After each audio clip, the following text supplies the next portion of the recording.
Subjects and conditions, what are these? When you're writing a contract, you need to put something in place. Let's talk about it. My name is Fady Khudair. I'm a local realtor with Sutton Group Ottawa, and we want to talk about subjects and conditions and what you put in a contract. Subjects and conditions are really the terms and conditions of the deal.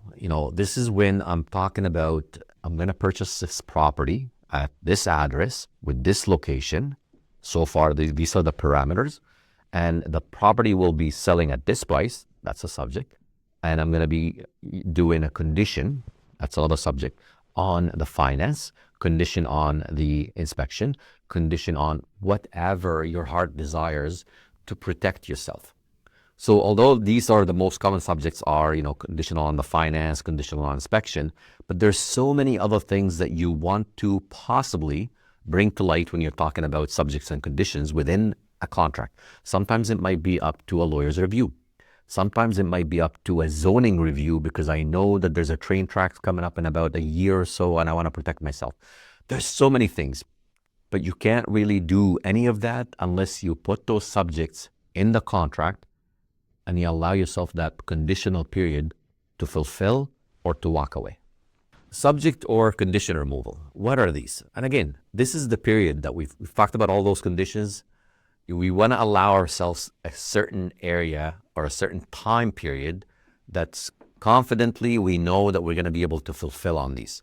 The last thing you want to do is do a conditional period of 3 or 4 days, knowing full well it's going to take 8, and then beg for that extension. You always want to do a little bit more, and then if you come up and you remove it faster, then why not? So what happens with that normally is you put the contract, you go ahead and you put the deposit. The deposit is there for as long as that subject period is there. And then when you're ready, you can remove them one at a time and think of them as, there's a contract with 7 different conditions or 7 different subjects to the contract. And I'm going one by one and checking off these subjects. At the end, when you're removing all of them, this is what we call a fulfillment of the conditions. So that's your final step. The final step is for you to sit down with your realtor and your lawyer sometimes, and sometimes both, and sometimes just, you've done your due diligence. Basically, this is when I know that all of those checks and balances that we've talked about, all of the different things that I was worried about, they're no longer an issue. And now I have a full, firm deal. I'm willing to go ahead and give my seller what we call a notice of fulfillment. It's a written statement saying that, Mr. Seller, all of the conditions and subjects that I put into place have been fulfilled, and I'm confident and I'm ready to move forward. And now finally, you have a firm deal.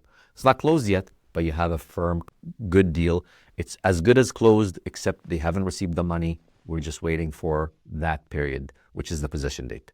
For anything that's real estate related, this is the channel to be. My name is Fady Khudair. Kanata on the Rocks is the place to be. And thanks again for listening to me.